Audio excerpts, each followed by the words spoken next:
Hey everybody, this is Jim from MusicPlayers.com saying hi to you again. We're at NAMM 2016, having a great time as you've been watching. And right now we're with one of my favorite people, Thomas Barefoot. Barefoot, I got the Barefoot Micromains, changed my life. Greatest speakers in the history of mankind. I love them. And I'm not being objective about this, but they are great. They are standards in the industry. But I'm going to be a little bit too much over the top. I'm going to turn it over to Thomas, let him talk a little bit about not only where they've come from, but where they are now, and they got some great new speakers out this year, and let Thomas talk about those. Hi, I'm Thomas. Maybe for people who don't really know Barefoot, I'll just give just a brief kind of history of the company.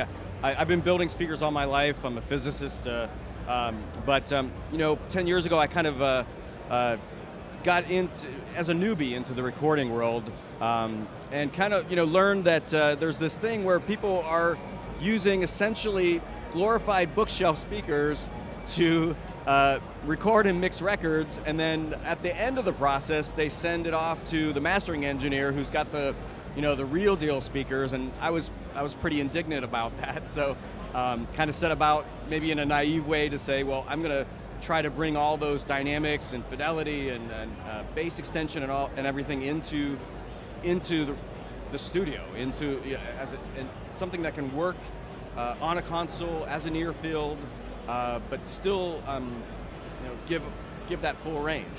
And so the first our first real product was the Micromain 27, and essentially the way it was built was I was trying to stick with the traditional concept of a two-way near field, but turn it into this uber speaker. So it would have much more bass extension, dynamic range, much lower distortion than any near field on the planet could ever do.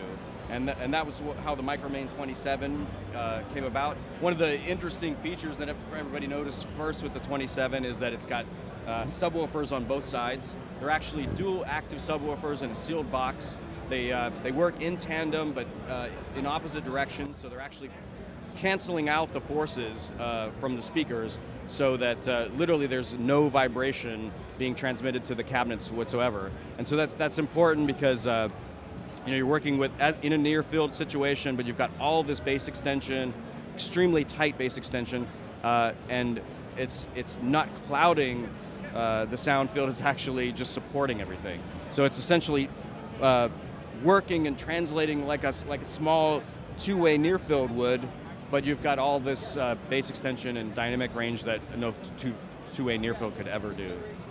And then our newest product is actually the Micromain 26. It's built on the 27 chassis, but now it's got the addition of the mid-range driver that we use in our big speakers, our flagship speaker, the MM12. So it's adding another level of dimensionality, transparency to the mid-range that even sort of, if possible, takes the 27 even up to a new level. That's awesome, and I know I got my the 35s. I love them. So for me, I'm thinking about stepping up to the new 27s, because you also have some. You talk a little bit about the modeling. Now you have the Generation 2 of your whole speaker set, right? You've got some modeling technology that wasn't in the original designs. Can you talk a little bit about that? Right, sure.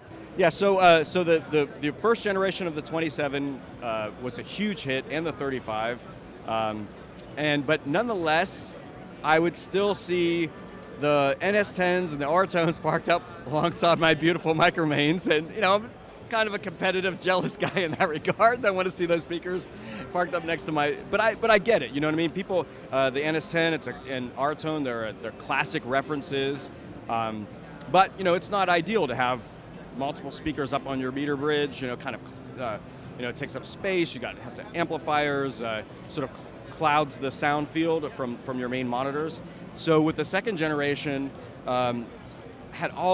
developed this new digital signal processor, had all this power, and got to thinking, well, I mean, an NS10, an Oratone can't do what my speakers can do, but my speakers can do what those speakers do. So besides sort of upgrading the entire signal path, making the MM27 even more of a uber speaker than what it already was, we added the feature of modeling both the NS10 and the Oratone mix cube inside the speaker. So with just the turn of a knob, you can actually in the same sound field, reproduce the sound of an NS10 or an Auratone. And so finally you can retire those things from.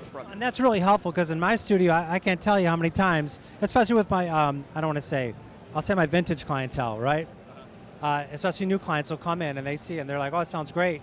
But I've literally been asked, well, I want to know what it sounds like on an NS10 or the Auratones because they're used to that. Well, last time I was in the studio, I remember I'm like, how can you politely say you don't need to hear that? So this is a great answer to that question for me too. As a professional, I'm thinking to myself, and I don't want to make a face. Somebody asks me, what's the sound like on an NS10? I'm going, you really want to hear it like that? Are you kidding me? But that's rude. So this answers that question and basically gets them beyond that. And in fact, even going through this exercise of bringing NS10s and into the studio, into my shop, and doing extensive testing on them, there's actually some really good things about it. It's not an accident that the NS10 became a mainstay. So it's actually some cool aspects of it too. So that I learned in doing this modeling. So. I'm sorry. For me, I never really, But I have. Anyway, I'm going to shut up. I have my Tannoys, okay? I was a Tannoy fan. Sorry, Tannoy. But, anything else you wanted to talk about? What you got coming up and maybe recap? Well, I guess that's Shadow Hills. He makes great. Talk to those guys? Yeah, Peter makes great stuff. I guess the only other thing is we're up for a tech award for the Micromain 45. The 45 is our least expensive model. It's essentially based on the same driver configuration as our flagship model, the MM12. Same signal path, same amplifier technology, same everything. It's just kind of stripped down a bit. Tended to be a straightforward near-field speaker with Barefoot quality, Barefoot sound. Just it doesn't have the NAMM control, but yeah, it's sort of a stripped down, can't be beat kind of model. He's probably going to get a tech award because, when you get to the top stuff, the 12s, those are, most people are out of their price range, but going from the 45s up, you got pretty much every tier, I'm sort of in a mid-tier market, so I made the mistake of thinking that the 35s, even for my room size, was probably adequate. Now that I've learned that, I could probably use the 27s, guess what I'm going to be? Hey, honey, I need these new speakers, right? But it's good because then you're also thinking about it's not an elitist thing. Like only these guys get the good stuff, And I know our speakers are expensive, but I really, we try hard to keep them as inexpensive, if you could imagine such a thing as $6,000 being inexpensive, $6,000 speaker being inexpensive. But I like to feel like you may be paying that luxury car price, but you're getting a supercar in return. So even though you're paying a lot of money, we still like to feel that they're great values for the money, and so that's what we try to do. I can say from my own experience, you cannot. It's worth the investment. For me, it's like every day you have to make a decision. Not every day, but every single day I use those. Every single day, all day. And you've got to have good monitors. And there's nothing like, and I have guys that come in that do, they try to, they get their projects going with headphones. And they come in and they think that their mix is okay because they tried it on a headphone. They try to give me a pre-mix so I can get an idea of what they wanted with the song. And they put them on those. And they're just like, I suck. I'm like, no, you don't suck, dude. Look what you're listening out of. There's only so much you can expect to get out of that. You cannot replace hearing in space. I think you talked a little bit before about human beings for the first 70,000 years. We weren't hearing with this. We're hearing in space, and that makes an impact on how you interpret sound. You want to talk a little bit about that, or? I think I'm not sure what I want to say about that. Okay, well, I'm just saying I know that's a reality. We didn't evolve listening with headphones on. Headphones, of course, one of the things with headphones too is that you hear with more than just your ears. Your body actually hears. Sound comes through your chest. It comes through your the bones in your skull. All these kind of things. And so, headphones. That's one of the reasons why people notice that when they're using headphones, they actually they get the bass all wrong.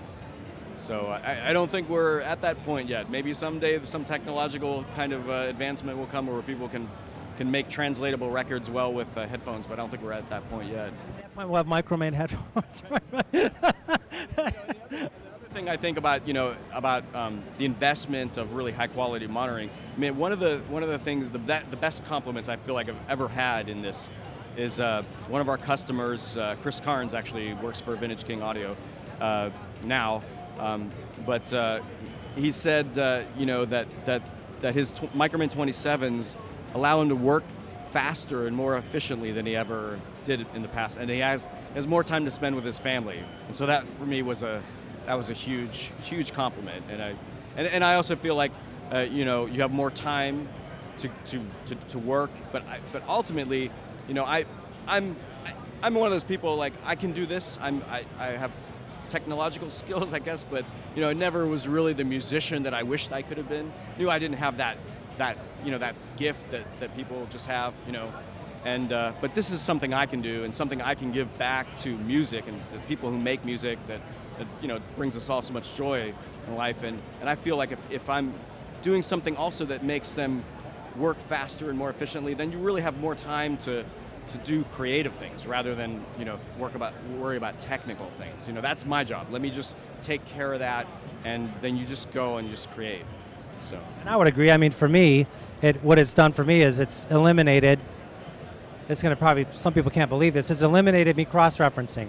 I used to jump into my car and then I go for a ride and then I jump in their car and then I listen, so I used to go from my Ellipse 8s to my PBMs to my car to a boombox, and now I just mix it on the Micromains. I have my clients sometimes ask, "Are you sure?" But I'm like, "It's good." "You sure, man?" "I don't know. It's going to be fine." "Well, you sure?" "Okay, we'll go out in your car." And they're like, "Okay, it still sounds good. Like, it's going to be fine." So for me, I got back all that extra running around. And I mean, I know now when I mix, I never second guess my decisions. And there's a place I can get to in my mind where I'm not worried about, I think I'm making a right decision on what I'm doing with the bass, but I'm going to have to check it later in my car. I don't think like that anymore. And for me, that's been a freeing experience, not only from my time gained, but also from a creative standpoint. So for me, that's been great. But yeah, and then, with our new generation of speakers, if you still want to have that comfort zone of going back to your NS10s or your tones, you do that as well. So.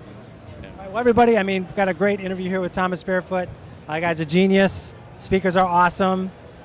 You've got to find a way to get these if you're serious about your listening environment, if you're serious about mixing especially. Look into it, find out about it. You got to get some. It's Jim signing off from Music Players. Thanks, everybody. Have a good one.